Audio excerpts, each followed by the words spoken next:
justement le projet de loi 59.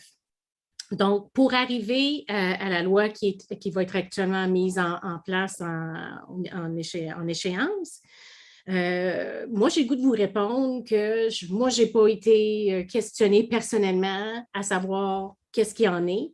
C'est qui les acteurs qui se sont présentés pour revendiquer justement les droits des travailleurs aux tables de négociation?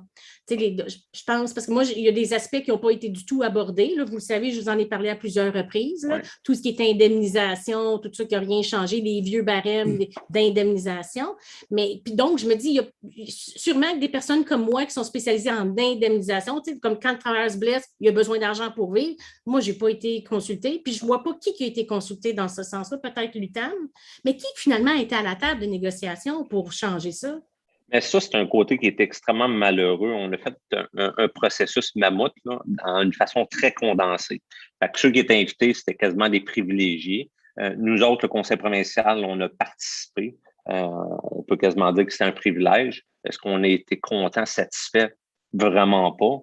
Je vous dirais que l'écoute était particulière, surtout par rapport à notre sphère d'activité. On ne voulait pas avoir un traitement de faveur, mais quand on dit les bottines, il faut qu'ils suivent les babines. On a entendu le ministre Boulay puis le gouvernement dire que c'est inacceptable la situation actuelle sur les chantiers de construction. Mais l'écoute puis le constat qu'on a après les audiences, c'est qu'il n'y a rien qui a changé. On a passé à côté d'une belle opportunité d'adapter notre industrie puis de mieux l'encadrer, mieux la sécuriser.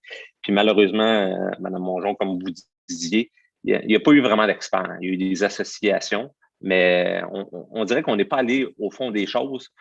Puis du côté indemnisation, je trouve qu'on a ouvert une canne de Pandore que pour moi, c'est très inquiétant.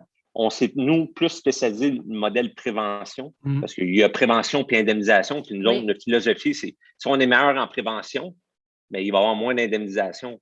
Puis présentement, les outils, puis je pense que c'est ça le rôle du gouvernement, c'est de nous donner des outils à l'industrie. Puis après, avec les outils qu'on a, on peut se gouverner. Mais on n'a rien eu d'outils particuliers. On n'a eu aucune mesure coercitive.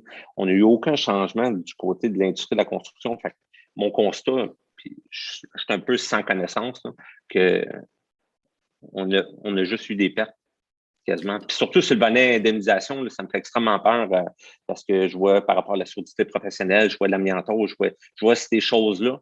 Puis, je pense d'entrée de jeu ce que vous avez dit. Moi, les plus grands stress, les stress que j'ai vécu en tant que travailleur, c'est des accidents de travail. Puis le plus grand stress que je vois de mes travailleurs, de mes travailleuses, là, c'est quand il y a un accident de travail. Puis une des choses particulières que j'aurais dû mentionner, malgré qu'on est syndiqué, on n'a aucune sécurité d'emploi dans l'industrie. Ça, c'est méconnu. Le monde sont habitués de travailler dans une shop, sont syndiqués, sont protégés.